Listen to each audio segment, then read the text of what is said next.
नमस्कार। आज हम एक बहुत ही दिलचस्प किताब पर बात करने वाले हैं, राज शामानी की बिल्ड डोंट टॉक। हाँ, और इसका टाइटल ही मतलब सब कुछ कह देता है ना? बातें कम, काम ज्यादा। बिल्कुल, और आजकल के टाइम में तो ये शायद और भी ज्यादा जरूरी हो गया। आइडियाज तो मतलब हर किसी के पास है। सोशल मीडिया भरा पड़ा है आइडियाज से। सही कहा। पर उन आइडियाज को असल में कुछ बनाने वाले लोग वो कम हैं। और ये किताब उसी करने पर, एक्शन पर फोकस करती है।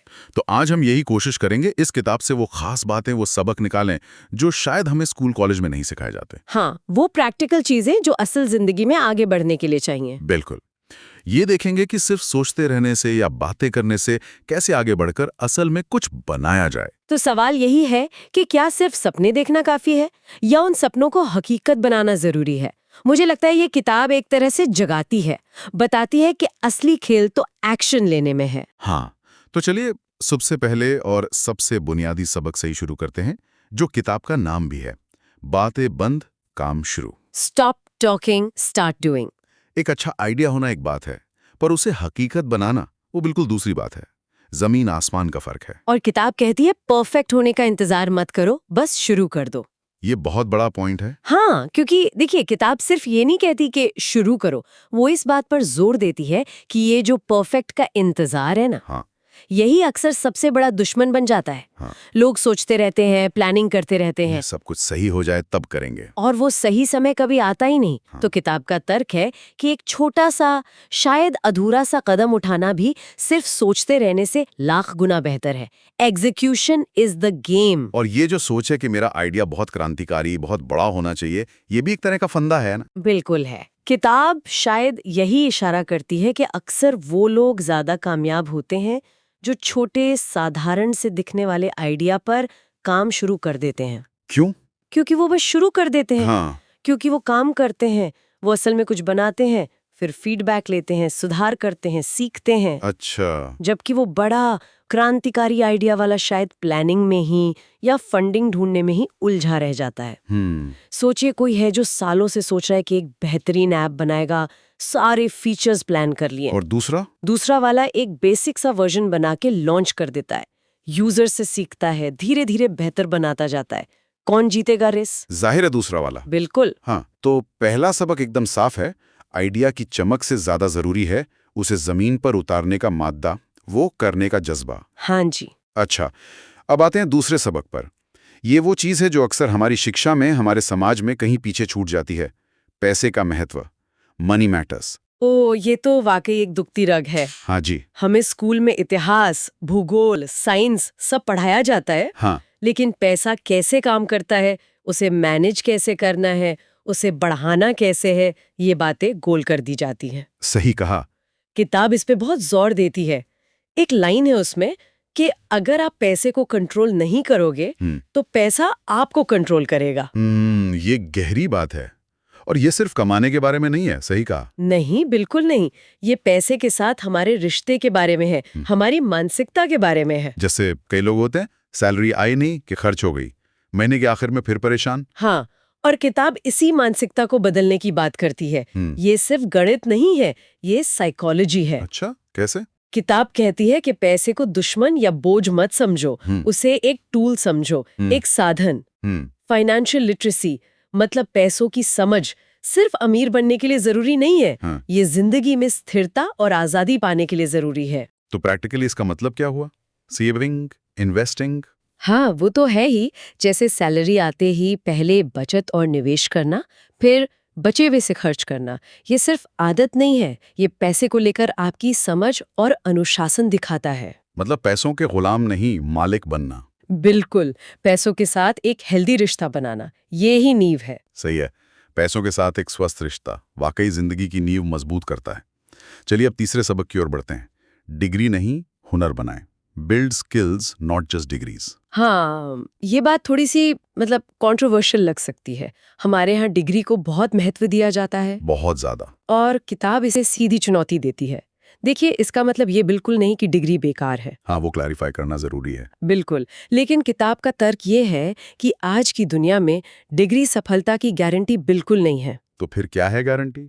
या गारंटी होती भी है? गारंटी तो शायद किसी चीज की नहीं होती, हाँ, पर हाँ, असली ताकत जो है वो आपके हुनर में है, हाँ, आपकी स्किल्स में। हाँ। वो चीजें जो आप असल में कर सकते हैं, जैसे कि? जैसे कम्युनिकेशन, हाँ, बेचना मतलब सेल्स, हाँ, मार्केटिंग, हाँ, कोडिंग, हाँ, प्रॉब्लम सॉल्विंग, हाँ, लोगों को समझना। हाँ। ये वो प्रैक्टिकल स्किल्स हैं जिनकी आज बाजार में मांग है। तो क्या किताब ये कह रही है कि ये स्किल्स डिग्री से ज्यादा जरूरी हैं या दोनों का बैलेंस चाहिए? किताब का झुकाव साफ तौर पर स्किल्स की तरफ है। हाँ, वो मानती है कि डिग्री शायद आपको दरवाजे तक ले जाए, हाँ, लेकिन कमरे के अंदर आपका काम, आपका हुनर ही आपको टिकाएगा हाँ। और आगे बढ़ाएगा। उदाहरण है इसके? बहुत है। हाँ। सोचिए, स्टीव जॉब्स, हाँ। मार्क ज़करबर्ग, हाँ, कितने ही लोग हैं जिन्होंने पारंपरिक डिग्री पूरी करने से पहले ही हाँ। अपने हुनर के दम पर दुनिया बदल दी। हाँ। ये उदाहरण दिखाते हैं कि हुनर में कितनी ताकत है। हाँ। असली करेंसी आज स्किल्स है। तो संदेश ये हुआ कि सिर्फ डिग्री के पीछे भागने से बेहतर है लगातार नए और काम के हुनर सीखते रहना। हाँ, लगातार सीखना, खुद को अपडेट रखना। डिग्री एक पड़ाव हो सकती है, मंजिल नहीं। सही है। इसी से जुड़ा हुआ है चौथा सबक, जो आज के डिजिटल जमाने में और भी ज्यादा जरूरी हो गया है। पर्सनल ब्रांडिंग नया बायोडेटा है। हाँ, personal branding is the new resume. ये बिल्कुल सच है। पहले लोग नौकरी के लिए सीवी भेजते थे, अब शायद पहले गूगल सर्च होता है। हाँ। एकदम सही। किताब इसी बात पर जोर देती है। आज आपकी ऑनलाइन पहचान क्या है, आपका डिजिटल फुटप्रिंट क्या है, यही अक्सर आपका पहला परिचय होता है। मतलब कोई आपसे मिलने या आपके साथ काम करने से पहले जानना चाहेगा कि आप कौन हैं, क्या करते हैं, किस चीज़ में आपकी एक्सपर्टीज है। आपका लिंक्डइन प्रोफाइल, आपका ट्विटर, इंस्टाग्राम या शायद कोई ब्लॉग, ये सब मिलकर आपकी एक कहानी कहते हैं। तो सवाल यह है कि क्या वो कहानी आप खुद लिख रहे हैं या उसे बस ऐसे ही छोड़ दिया है? बिल्कुल। अपने काम को, अपनी सोच को दुनिया के सामने रखना अब सिर्फ शौक नहीं रहा, ये जरूरत बन गया है। क्यों? क्योंकि अगर आप कुछ अच्छा बना रहे हैं, कुछ जानते हैं, लेकिन दुनिया को पता ही नहीं, तो मौके आप तक पहुंचेंगे कैसे? बात तो सही है। किताब कहती है कि अपनी एक साफ, सच्ची और प्रोफेशनल ऑनलाइन इमेज बनाना उतना ही जरूरी है जितना अच्छा काम करना। ये आपका 24/7 काम करने वाला रेज्यूमे है, समझ लीजिए। ये एक नया नजरिया है सोचने का। अच्छा, अब बात करते हैं पांचवें सबक की। नेटवर्किंग ही नेटवर्थ है। Networking is net worth. ये कहावत तो सुनी है, पर किताब इसे कैसे देखती है? किताब इसे सिर्फ कॉन्टैक्ट्स बनाने या पार्टियों में जाने से आगे ले जाती है। यहाँ नेटवर्किंग का मतलब है सही लोगों के साथ जुड़ना, एक ऐसा इकोसिस्टम बनाना जो आपको आगे बढ़ने में मदद करे। मतलब परस्ती नहीं? नहीं, बिल्कुल नहीं। ये आपसी सहयोग और विकास की बात है। Mutual growth. उन लोगों के साथ समय बिताना जो आपको इंस्पायर करते हैं, आपको चैलेंज करते हैं, जिनसे आपको कुछ सीख सकते हैं। कहावत है ना, आपकी संगत आपकी रंगत तय करती है। हाँ, बिल्कुल वही बात है। अगर आप ऐसे लोगों के बीच हैं जो हमेशा शिकायतें करते हैं या गॉसिप करते हैं, तो आप भी वहीं अटक जाएंगे। हाँ, लेकिन अगर आपके आसपास के लोग नए आइडियाज, बिजनेस, सीखने सिखाने की बातें करते हैं, तो आप पर भी उसका पॉजिटिव असर पड़ेगा। और ये सिर्फ पैसिवली साथ रहने की बात नहीं है। नहीं, किताब शायद प्रोएक्टिव होने पर जोर देती है। सही लोगों तक पहुंचना, उनसे सीखना और जहां हो सके उनकी मदद भी करना। ये एक लेन देन का रिश्ता है। आप वैल्यू देते भी हैं और लेते भी हैं। आपका नेटवर्क आपकी सबसे बड़ी संपत्ति बन सकता है, अगर आप उसे सही ढंग से बनाएं और निभाएं। बिल्कुल। सही लोगों का साथ आपको अकेले चलने से कहीं ज्यादा तेजी से आगे ले जा सकता है। अच्छा, अब आते हैं छठे सबक पर।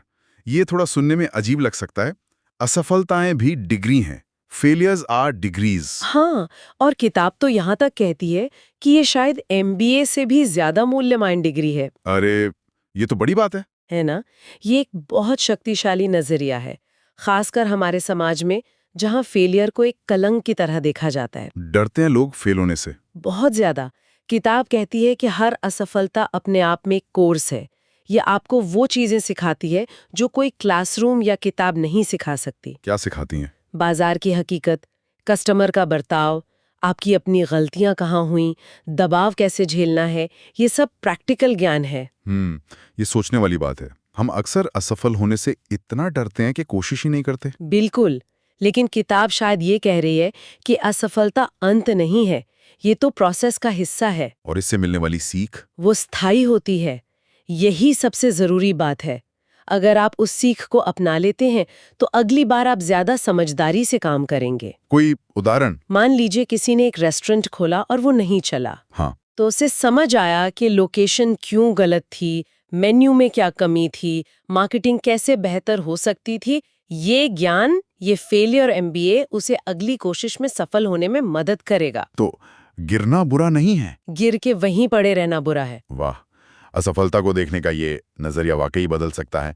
अच्छा, 7वां सबक, ये आज की अनिश्चित दुनिया के लिए बहुत ही प्रासंगिक है। आय के कई स्रोत बनाएं, बिल्ड मल्टीपल इनकम स्ट्रीम्स। हाँ जी, सिर्फ एक नौकरी पर निर्भर रहना कितना जोखिम भरा है, ये तो हमने हाल के सालों में, खासकर कोविड के टाइम में बहुत अच्छे से देखा है। सही कहा। किताब इसी बात पर बहुत जोर देती है। महामारी ने इसे और भी साफ कर दिया। जिनकी आय सिर्फ एक सोर्स पर टिकी थी, उन्हें नौकरी जाने या बिजनेस बंद होने पर बहुत मुश्किल हुई। और जिनके पास मल्टीपल स्ट्रीम्स थे, जिनके पास आय के कई रास्ते थे, जैसे कोई side hustle, freelancing, online course बेच रहे थे, यूट्यूब चैनल था, स्टॉक मार्केट में निवेश था, वो इस झटके को बेहतर सह पाए। तो ये सिर्फ ज्यादा पैसा कमाने की बात नहीं है? नहीं, ये उससे कहीं ज्यादा है। ये अपनी आर्थिक सुरक्षा को मजबूत करने की बात है। एक तरह का फाइनेंशियल सेफ्टी नेट बनाने जैसा है।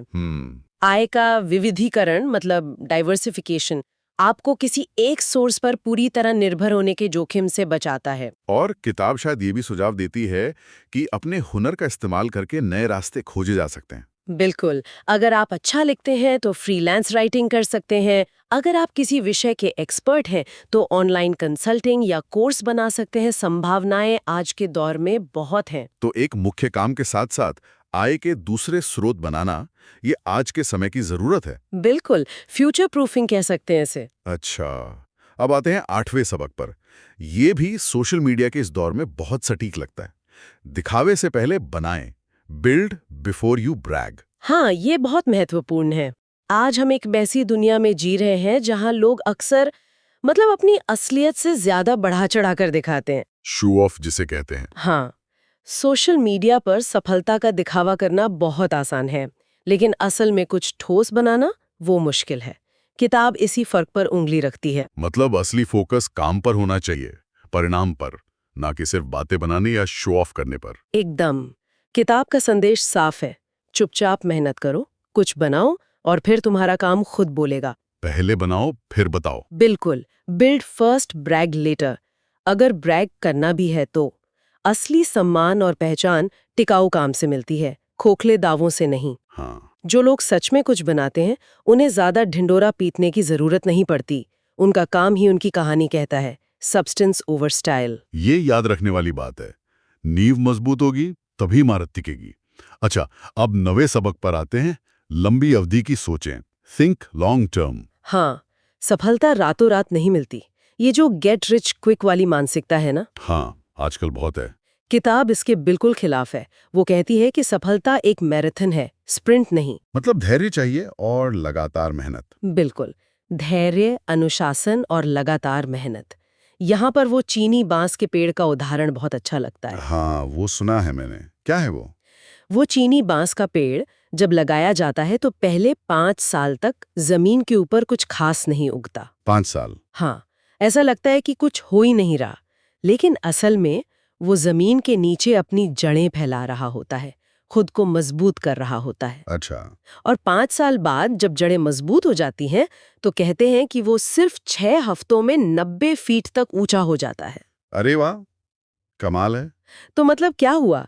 जो मेहनत पर्दे के पीछे होती है वो दिखती नहीं है। लेकिन वही असली बुनियाद है। बिल्कुल, सफलता के साथ भी ऐसा ही होता है।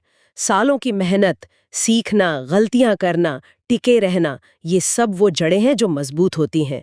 और फिर जब सही समय आता है तो तरक्की तेजी से दिखती है। तो किताब हमें यही लंबी अवधि का नजरिया अपनाने को कहती है। हाँ, शॉर्टकट शायद आकर्षक लगें, पर स्थायी सफलता लगातार किए गए प्रयासों से ही मिलती है। धैर्य और निरंतरता, ये 2 शब्द यहाँ बहुत महत्वपूर्ण हैं। बिल्कुल। और अब हम आते हैं 10वें और आखिरी सबक पर, जो शायद पूरी किताब का सार है, उसका निचोड़ है। कर्म की शक्ति, द पावर ऑफ एक्शन। हाँ, ये सब कुछ, मतलब सारे सबक इसी एक बिंदु पर आकर जुड़ जाते हैं। कैसे?